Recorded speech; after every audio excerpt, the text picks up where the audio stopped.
نزیکەی 12 لە قوربانیەکانی تەقینەوەکە لە ناویاندا منداڵێکیش لە شاری غازیانتابی باشووری ڕۆژهەڵاتی تورکیا بە خاک سپێردران. تەرمی زۆربەی قوربانیەکان لەتلت بووبوون، کاربەدەستان دەڵێن کاتی پێدەچێت هەتا بناسرێنەوە. هەموو جۆرە مردنێک ئازار بەخشە، بەڵام زۆر سەختترە کاتێک لە ژێر دروشمی ئاینێکەوە ڕوودەدات. کاتێک ئاین تێکەڵ بە سیاسەت دەکرێت، ئەو کەسانی کە کوژراون بێتاوان بوون.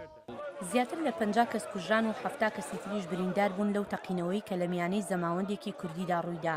سەرۆکی تورکیا ڕۆژێک پاش ڕووداوەکە ڕایگەیاند هێرشەکە لەلایەن داعشەوە ئەنجام دراوە و هێرشبەرەکە تەمەنی لە نێوان 12 بۆ 14 ساڵان بووە. بەڵام پاشان سەرۆکوەزیری تورکیا بینالی یەلدەرەم لێدوانێکی جیاوازیدا.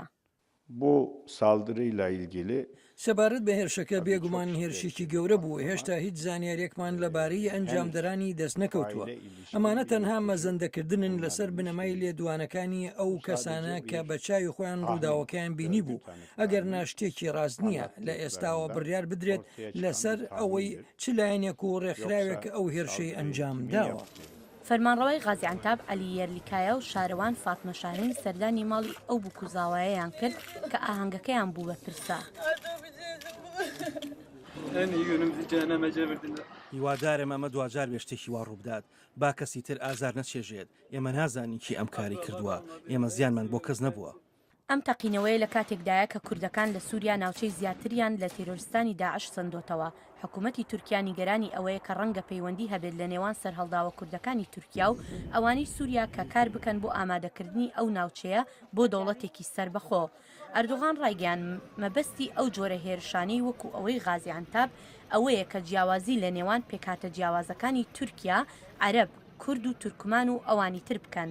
بەڵام زۆربەی کوردەکان تاوانباری دەکەن بەوەی کە نەیتوانێەوە ئاشتی ڕابگرێت. لەلایەکی ترەوە سەرۆکی هەرێمی کوردستان مەسعود بارزانی لە چوارچێوەی سەردانێکی فەرمی لەسەر بانگێشتی تورکیا گەیشتە ئەنکەرا وەک ڕاگەیەندراوە بە مەبەستی تاوتوێکردنی پەیوەندی سیاسی و ئابووری و هەروەها گۆڕانکاریەکانی سیاسی ناوچەکە.